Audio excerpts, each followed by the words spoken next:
আমরা কতজন আজকে এই ফরজ আল্লাহ রাব্বুল আলামিনের বিধানটিকে মেনে চলি? আমরা নিজেরাই নিজের অন্তরকে যদি দেখি, অনেকেই রয়েছে এমন যে নিজেকে মুসলমান বলে দাবি করে, যে নিজেকে বলে যে আমি জন্মগত মুসলিম, এবং নিশ্চয়ই সে জন্মগত মুসলিম।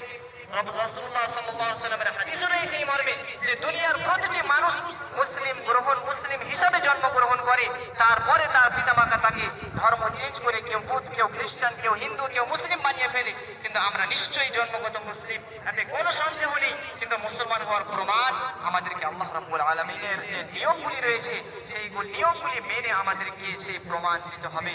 তাই আমাদের উচিত আল্লাহ রাব্বুল আলামিনের রহমত যদি আমরা চাই, আল্লাহ রাব্বুল আলামিনের সাহায্য যদি আমরা চাই, তাহলে ওয়াস্তাঈনু বিস-সাবরি ওয়াস-সালাহ, ধৈর্য ধরতে হবে। দ্বিতীয় নম্বরে হচ্ছে আমাদেরকে নামাজের মতো আরো অনেক ইবাদত রয়েছে, কিন্তু এখানে নামাজ সম্পর্কে বলা হয়েছে এই নিয়মগুলি, এই ফরজ ইবাদতগুলি আমাদেরকে পালন করতে হবে।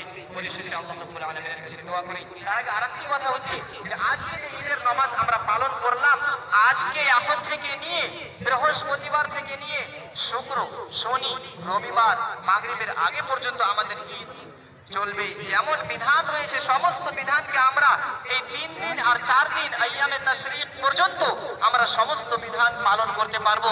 যে সমস্ত বিধান তার মধ্যে তাকবীর পড়া থেকে নিয়ে আর সমস্ত আপনারা ইশারা ইঙ্গিত বুঝতেই পারছেন, সমস্ত বিধান আমরা রাতে দিনে সব সময় পালন করতে পারবো। এখনই করতে হবে, এখনই পালন করতে হবে এমনটি নয়।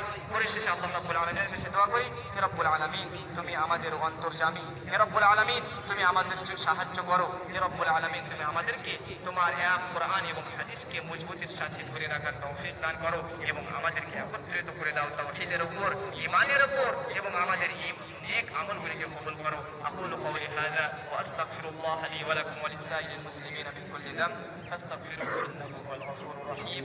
ওয়াসসালামু আলাইকুম ওয়া রাহমাতুল্লাহি ওয়া বারাকাতুহু।